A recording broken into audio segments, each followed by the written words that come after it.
Alright, how you doing everybody? I'm back, appreciate the patience, ready to make some more anime figure videos, and today we're keeping it simple. Just unboxing a couple of new figures that just came in. Massive boxes for some reason, well the reason is the figures are pretty big, but yeah, I don't know where they're gonna go in terms of storage. Before we get to them though, also doing a backlog figure, I have a horrid habit of just not unboxing stuff if I can't incorporate it into a video. So I've had this for like 5 years, and today's the day I finally open it. You might be able to read it if you could read katakana, but we'll get this out now and begin the video.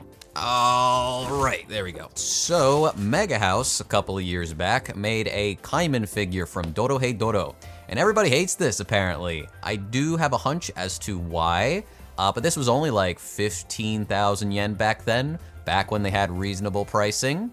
And I think it has a pretty cool box. This green and pink definitely fits the vibe of the show.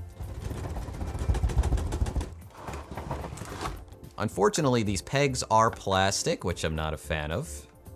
Alright, there he is, Caiman from Dorohedoro, one of my favorite series. Cannot wait for season 2, though I have read the entire manga. You're in for a wild ride if you have no idea what's coming up next. But yeah, I could see why this figure's not that popular, and I think it's because of the paint. It has a very rough appearance to it, and I just cannot tell if it's intentional because the world of Dorohedoro is all gritty and dark, so I don't think the paint should overall be smooth and clean, but it does give the impression that this was kind of hastily done. At the same time though, he is wearing a lot of leather, the gas mask, his jacket, belts, and just like straps and whatnot, and I do feel like when you think about it, these do look pretty good the way they were sculpted, but I just can't help shake off this feeling that this kind of looks like a master lease figure, which I have unboxed on the channel, and the sculpting on those were pretty rough. But hey, you know what, I don't want to be too harsh on this figure or anything, because there are some cool aspects to this design, like the base is a nice representation of Hol, one of the cities featured in Dorohedoro, and everybody loves Hol, no doubt about that. It's a bunch of pipes and debris of various shapes and sizes. There's like a little bit of dirt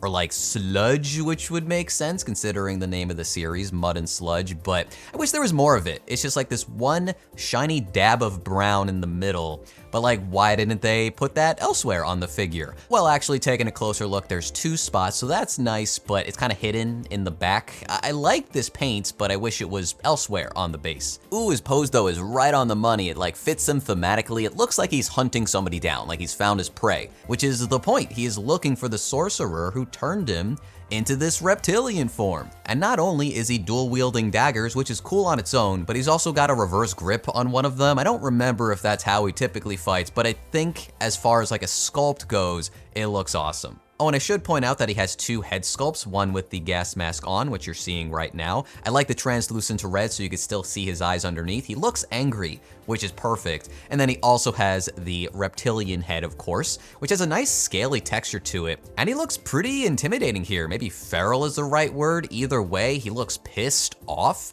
I like that his teeth are actually showing on this figure because the 301, his mouth is always closed, and I think that looks so stupid. When do you ever see Caiman with his mouth shut? I never do. I do have 2 nitpicks with this head sculpt though. The quality control is definitely not there, like the face is already kind of losing some of its paint, and I kind of wish the crosses on his eyes were a little bit more defined, maybe with like thicker red paint or brighter red paint. Oh yeah, and then he's got these like very spiky, I don't know, points coming out of the back of his head, and they are actually sharp, so be careful when touching this guy. But yeah, I don't think this is too bad or anything. I can understand why it wasn't super popular, but as a Dorohedoro fan, I'm pretty satisfied.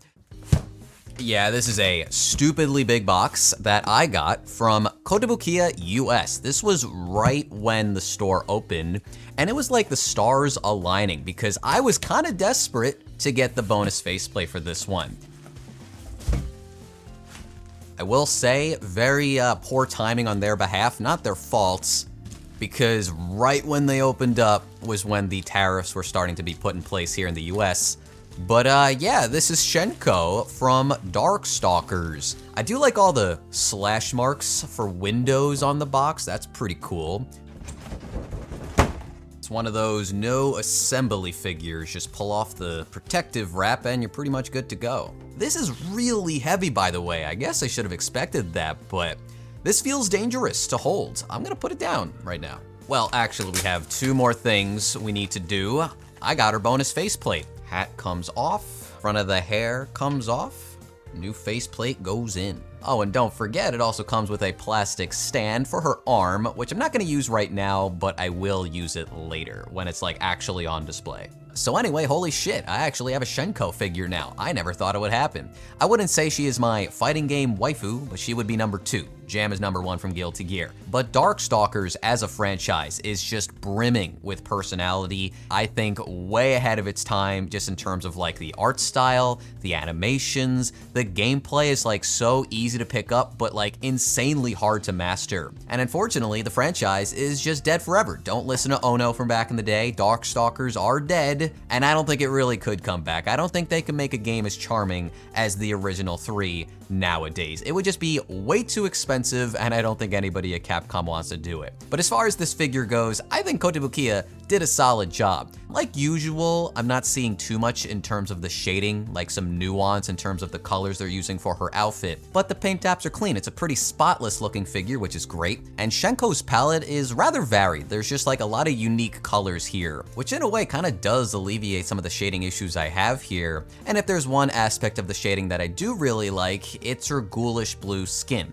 Whether it be on her arms, her legs, her cleavage, or face, I think all of that is top notch, and a very important aspect considering she is a Jiangshi, a legitimate one, not like the Miku figure coming out, not like the Shuten Doji, both of which I adore in terms of their design, but this is the real deal. Once again, just like with Caiman, the posing is fantastic here. She is dynamically set up in a battle stance, ready to kick ass. Like, what more could you want? If you're wondering why she has massive claws, it's because it's her main weapon. She fights with many. You got throwing daggers, swords, chains, bombs, like a star you could throw that just puts the enemy in dizzy state. Think like 10-10, but actually gets shit done. Not to hate. But the other weapons are typically hidden away. The claws, however, aren't. They're too big. If you look through the sleeves, you could actually see a bit of the mechanisms behind the claws, which is a really nice detail that I was not expecting at all. I think her base looks pretty good too. It's simple, but it's like the dirt or gravel lit by the moonlight sky. Makes me think of Vanity Paradise, a stage from Darkstalkers, which can be played at night and has this exact palette, so I think that's what they're going for, but I could be totally wrong. Clothing is nice and baggy and wrinkly. I like the flow in the clothing as well, the ribbon on her back, the talisman on her head, which is actually her sister, if you didn't know. Her name is Mei Ling, I'm pretty sure. Claws look absolutely lethal as well as very heavy too, and I am a sucker for some blush stickers. She has a very cute face, no matter which faceplate you end up going with. This figure is part of the Bishoujo line, which means it is designed by Yamashita Shunya, which in the case of the Hsien-Ko figure, I think is a pretty good fit. I do prefer how she originally looks back in the first 3 games, even like Marvel vs. Capcom 3 as well. I just have a preference, what could I say? But as far as this figure goes, how they brought it to life, I'm pretty damn satisfied. I mean, hey, I wasn't lying. This is another pretty damn big box, right? So here we have Sakamata Chloe from Hololive, Holo X, specifically Secret Society, made by Max Factory. This one's a 1/6 scale, Hsien-Ko was 1/7, and Caiman was 1/8, if I forgot to mention that. This is easily the nicest box though. It has a bit of an iridescent shine to it. I like that the flap is her mask, which will open in a second. There's some red foil on the box too for the text. It's just like premium stuff all around. Sturdy cardboard too. I can't imagine this one is going to have a lot, if any, assembly. Oh, this is heavy too.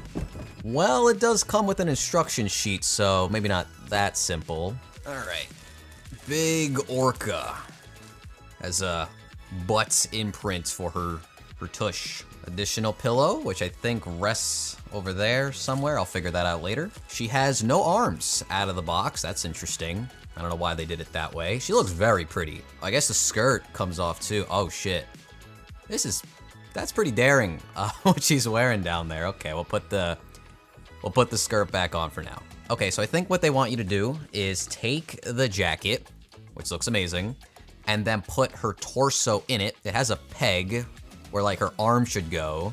It's also telling me to just straight up put plastic like around these parts when I'm putting it together so that I don't scratch something up, which I feel is an indication or indicator that they could have done this assembly a little bit better if there's already a risk of scratching the paint. Sorry I don't have this turned around, it's just a little bit more complicated than I was expecting. But we're basically done, just gotta put on the last arm where she's holding her mask, and we're good to go. So out of the gate, I'm just gonna say this figure rivals Marine's figure in terms of detailing. This is so impressively sculpted, in my opinion. Now, I don't know if it's recency bias, I don't know if it's because Marine's figure is not directly in front of me right now, or maybe it's just preference, but I think despite how Marine's figure was trying so hard to look sexy, and no doubt it achieves that, I kind of think this figure is sexier. Like the way they've sculpted not only her body, but the clothing being kind of loose, and also not having to deform her butt to have her sit on the orca like they had to do with Marine and the anchor. That was a bit of a complaint for some people.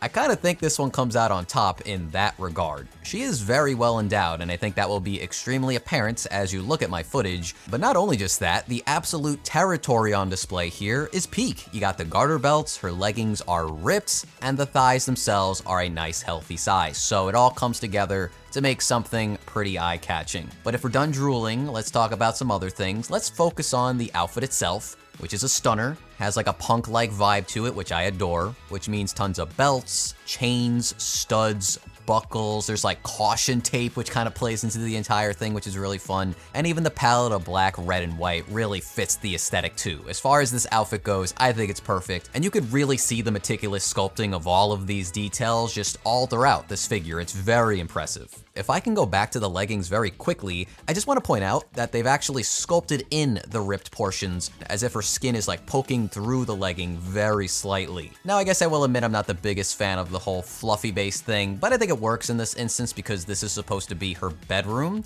That's why the orca is a plushie and you get a pillow besides it. Gives the figure a bit of a cozy vibe, I suppose. Her face is extremely cute in my opinion. She has very big bright red eyes and a smile that includes a little fang, which, you know, I can't help but like. I do think it's a bit of a missed opportunity that she can't actually wear her mask that she holds above her head.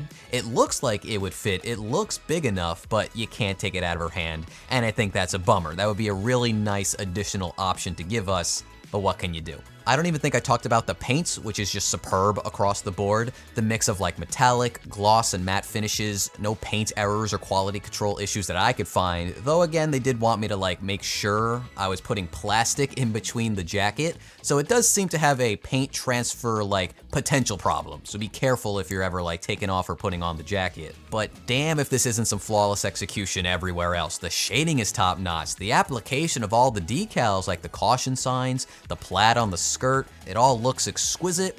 I think Max Factory knocked it out of the park.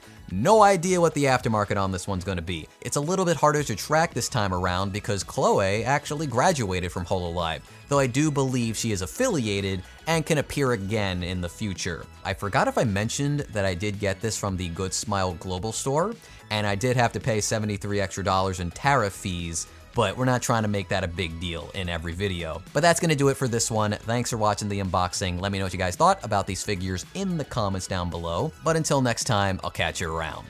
Peace.